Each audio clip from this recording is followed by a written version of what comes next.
In today's video, I'm going to teach you how to receive payment in QuickBooks. By the end, you'll know exactly where to click, what to fill out, and how to save the payment so it's correctly applied to the right invoice. Start on your QuickBooks dashboard and look to the left-hand sidebar. From here, click the Create button. A menu will open with several categories. Under the Customers category, select Receive Payment. This takes you to the payment screen where you'll connect a customer's payment to the right invoice. At the top, choose the customer.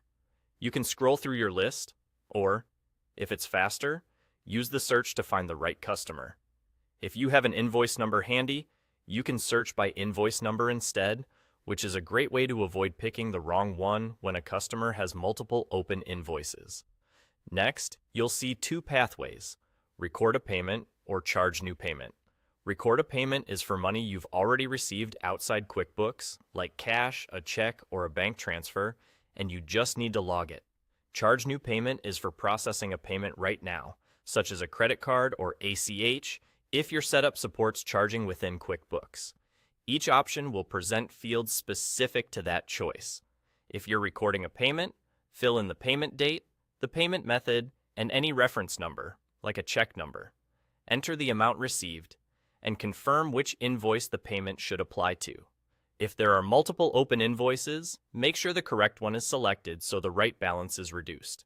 You can also choose where the money will be deposited, such as your undeposited funds or a specific bank account, depending on how you handle deposits. If you're charging a new payment, enter the customer's payment details in the fields provided. Double-check the amount and the invoice you're applying it to before proceeding. Accurate entry here ensures your records and your customer's charge statement both look correct.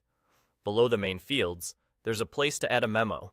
Use this for quick notes, like a remittance reference or a short description of what the payment covers.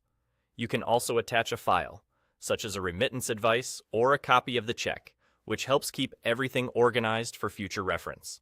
When everything looks good, go to the bottom right and click Record. QuickBooks will save the payment and apply it to the selected invoice. That's it. You've received and recorded a payment in QuickBooks, keeping your books clean, accurate, and up to date.